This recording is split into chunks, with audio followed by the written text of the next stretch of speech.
JD. It's good to be with you on talking about your pretty new book, Apostolic Imagination, and like to kind of just get a chance for the Innovation and Mission newsletter audience to hear a little bit from you about the book. So, first of all, maybe just give a super quick intro to who you are and what you do.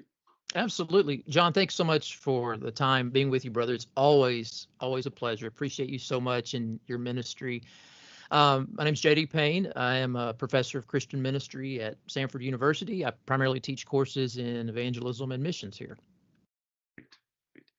And some of our audience may know that you and I did a series on kingdom innovation of We did, yes. 6 videos over 6 months, quite a intensive kind of dialogue and interaction. That was a lot of fun. It was a lot of fun. I hope that we can do that again or a variation of that sometime in the future.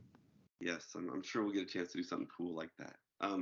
Well, I was so interested to get your book because, of course, it had come on the heels of our discussion about innovation, and of course, imagination is a piece of that. So I knew there would be kind of elements of innovation in there as far as thinking and that sense. And so I was really interested to hear kind of where you would go with that.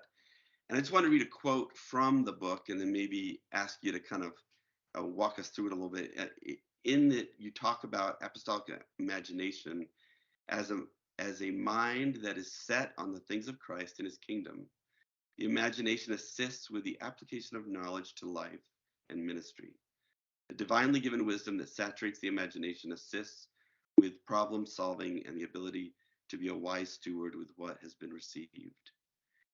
Kind of help us understand kind of how that definition may be helpful in reimagining missions today. Kind of how does that get applied in your mind? Yeah, so I see when I look in the New Testament, an imagination that drove the first century believers in engagement among the unreached around them, and what did it mean to see people taught to obey all that Christ commanded, and be churches that were seeking to live out the kingdom ethic.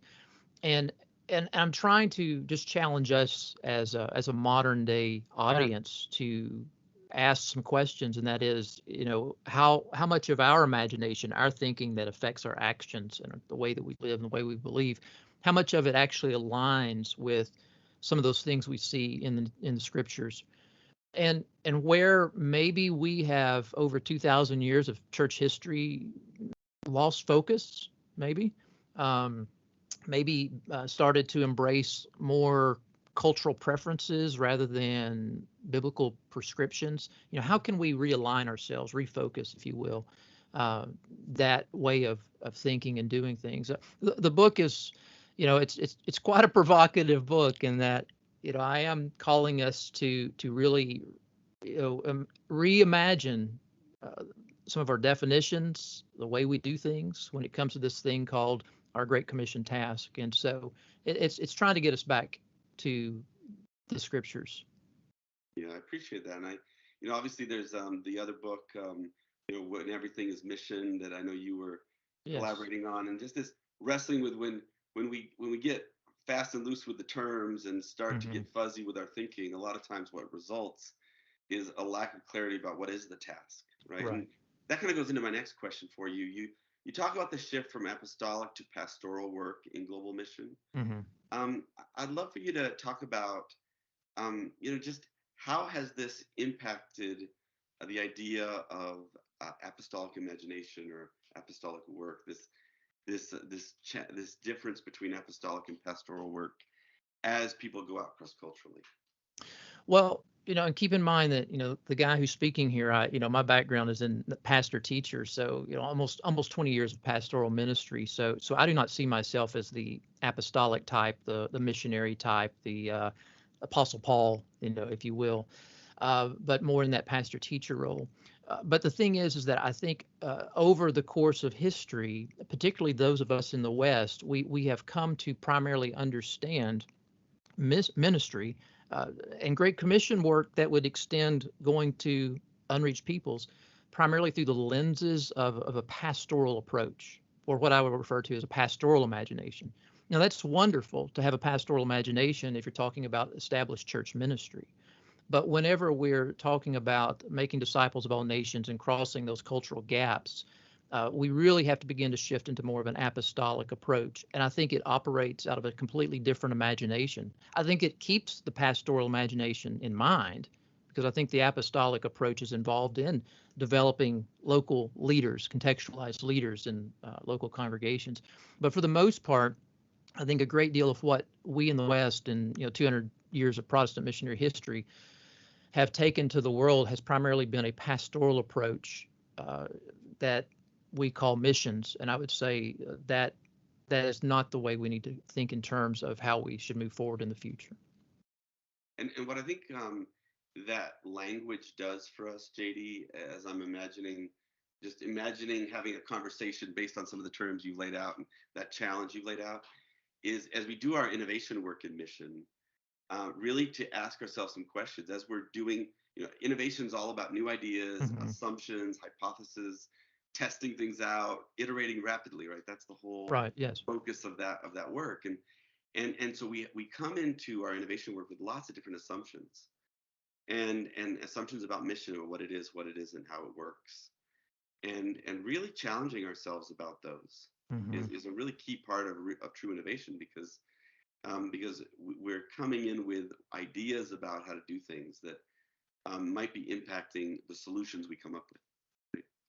Yes, I think that those are engaging on the front lines of kingdom advancement. I mean, they're the ones that are going to have to, if I can use that modern term, innovation or innovate, as the Holy Spirit leads in light of the world that's filled with all these different pressures and challenges. They're going to have to they're going to have to write the chapters of books that do not even exist. They're going to have to do things that we would call kingdom innovation. And so I think the apostolic imagination is right in line with where things need to go for thinking in terms of innovation within the kingdom. No, thanks for sharing that. I think I would love for you to talk a little bit about why you focus so much on terms in the book. You dedicated quite a bit of space Yes. to defining, redefining, kind of just wrestling with terms. Hmm. And talk to us a little bit about why you wanted to do that so much. Why you felt that was so important. Yes, and so I think our language leads us to our thinking, our beliefs, our imagination, and it leads us to our practices. Um, the church for 2,000 years we've been going into all the world, but it's only been within the past century where the church has become very significantly involved in thinking about a theology of mission.